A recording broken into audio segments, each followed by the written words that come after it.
Major Sylvain Ekenge, porte-parole des forces armées de la République. Mon général, bonsoir. Bonsoir, Oscar. Dites-nous, qu'est-ce qui se passe?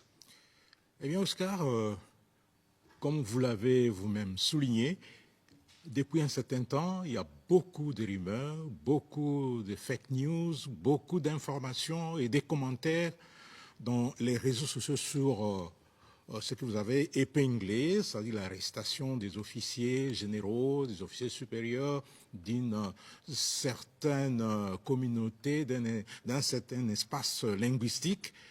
Eh bien, j'étais avec le ministre Mouyaya dans ces plateaux, j'avais épinglé cette situation. Ce qui est vrai, c'est que, comme vous allez l'entendre tout à l'heure là, nous sommes des officiers et nous sommes astreints à la discipline et au respect des règlements et des lois.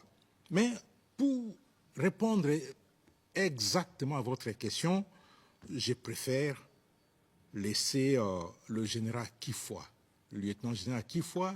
Aujourd'hui, depuis hier d'ailleurs, il y a eu beaucoup d'informations autour de cette pseudo-interpellation.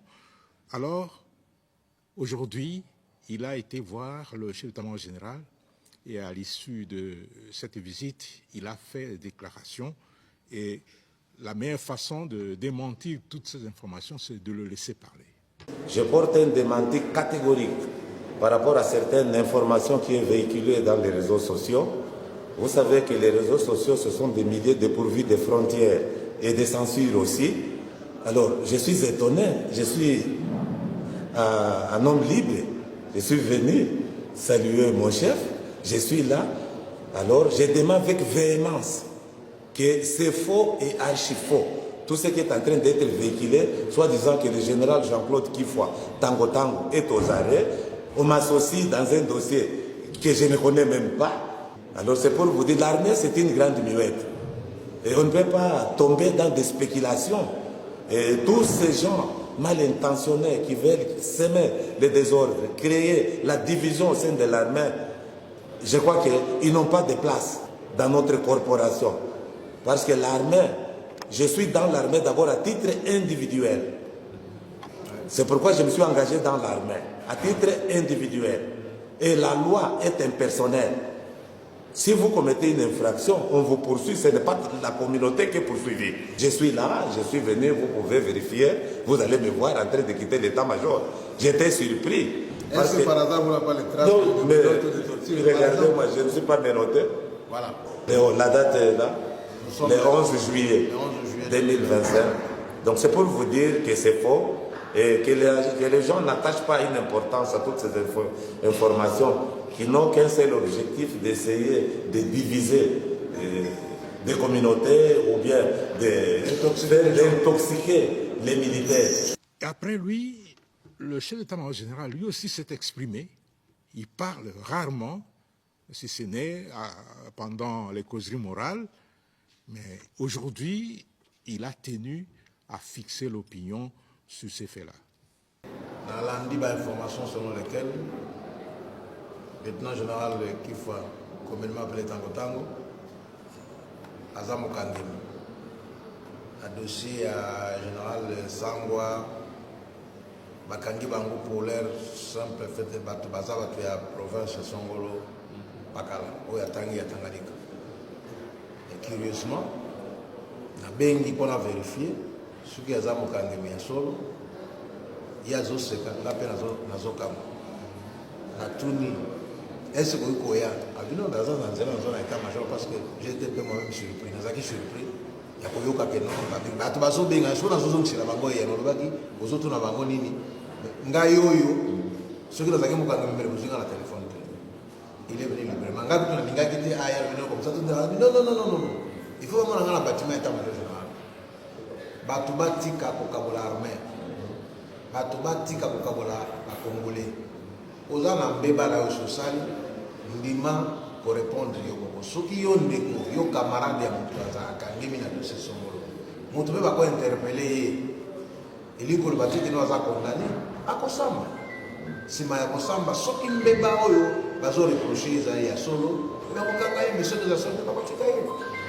Voilà, nous avons suivi les deux interventions. La première du lieutenant-général Kifwa Kambili Tango Tango, qui était supposé être arrêté et interpellé par les services, ce qui n'est pas le cas. Ce sont des déclarations mensongères et des rumeurs qui ont circulé dans les réseaux sociaux. Et vous avez suivi également le chef d'état-major général, le lieutenant-général Jules Banza Mouilamboué, qui a également démenti tout ce qui se raconte. L'objectif, vous l'avez suivi, c'est justement chercher à diviser l'armée qui constitue aujourd'hui un corps qui est en train de faire face à l'ennemi commun. Vous le savez, c'est l'AFC M23 qui est appuyé aujourd'hui par l'armée rwandaise. À moins que vous ayez un autre message, mon général. Oui, Oscar, je tiens à préciser que, comme l'a dit le général Kifwa et le chef d'état-major général, il y a beaucoup de déclarations mensongères, beaucoup de rumeurs infondées qui se passent dans l'espace numérique et surtout au sujet des interpellations des généraux. Et le général Kifwa l'a dit, chacun est entré individuellement comme volontaire dans l'armée. Et l'armée, c'est un monde organisé. L'armée a des lois, l'armée a des principes, l'armée a plusieurs règlements militaires. Et celui qui ne respecte pas ces règlements, en tout cas, il doit avoir des problèmes dans l'armée. Effectivement, s'il y a des interpellations, c'est que chacun, à titre individuel, a posé un acte contraire soit à la loi, soit à la discipline. Et en posant un acte contraire à la loi ou au règlement, le militaire le fait non seulement en âme et conscience, mais aussi, comme je l'ai souligné, à titre individuel.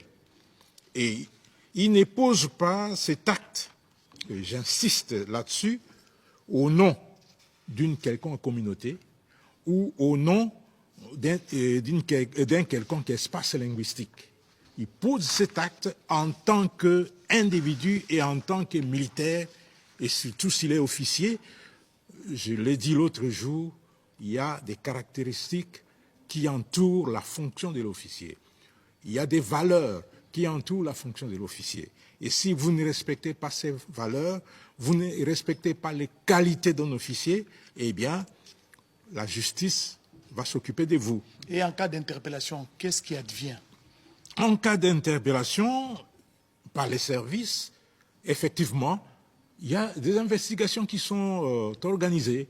Il y a des enquêtes. Si on constate que vous n'avez rien fait, on vous libère, comme l'a dit le chef MG.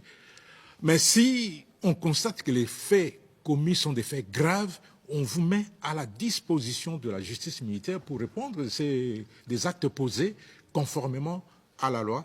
Et à ces niveaux-là, si on constate que vous, pendant l'instruction, vous donnez les éléments de votre défense et ces éléments sont pris en compte, on vous libère. Et si les éléments ne sont pas pris en compte et qu'on confirme que vous êtes fautif, eh bien, vous subissez la rigueur de la loi. Et aujourd'hui, il y a beaucoup d'interférences, parce que je sais que l'armée a ses caractères apolitiques. L'armée est apolitique, il a plutôt un caractère national. Mais oui, aujourd'hui, effectivement, dans les réseaux sociaux, c'est autre chose. Ce que vous dites est très important. Les forces armées de la République démocratique du Congo ont toujours insisté sur leur caractère national et apolitique. Alors, elles sont sans coloration politique, tribalo-ethnique ou linguistique. Moi, je suis originaire de l'Équateur, mais chez moi, on ne me connaît même pas. On ne me connaît qu'en tant que porte-parole de l'armée, mais il y a beaucoup de gens qui ne connaissent pas. Je suis de la Chuapa, je suis d'Ikela. Ça, ce n'est pas ça qui doit caractériser un officier citoyen militaire. Mon espace linguistique ma tribu, mon ethnie, mon parti politique, c'est la République démocratique du Congo, point barre. Et ça, c'est pour tous les militaires. Alors, il faudrait qu'on cesse d'amener la division dans l'armée, comme le général Kifwa l'a dit. Il faudrait qu'on cesse de s'immiscer dans des questions militaires. On ne peut empêcher l'armée et la justice de faire leur travail. En cas de faits graves qui sont reprochés à un officier, général soit-il, en tout cas, il doit être interprété et puis il doit fournir les éléments de défense.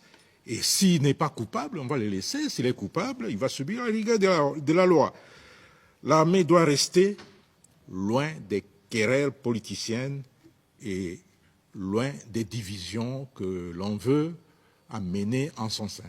Une certaine opinion a toujours décrié ce que l'on qualifie aujourd'hui de détournement, de trahison. Mais aujourd'hui, quand on interpelle, apparemment, on semble oublier ce qui... Ah, voilà. C'est exactement vouloir une chose et son contraire. On décrit, on dénonce la trahison, on dénonce l'infiltration, on dénonce le détournement au sein de l'armée. Mais lorsqu'on met la main sur les responsables, et vous voyez, même les politiciens commencent à crier, alors qu'ils sont les premiers à dénoncer.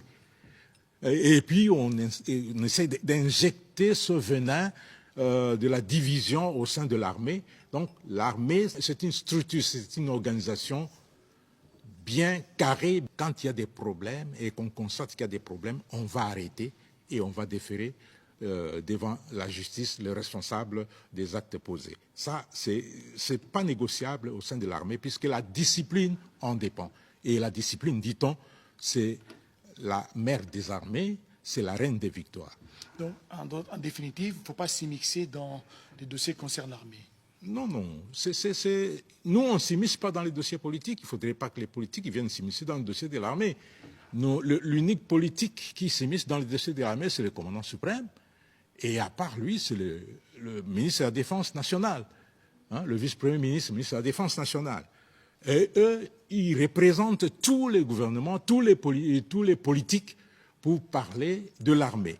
Mais il n'est pas donné à n'importe qui de venir s'immiscer dans des questions militaires, puisque c'est très dangereux et très sensible, puisque l'armée, c'est le socle de la nation, et il ne faut pas venir perturber son organisation, perturber sa quiétude.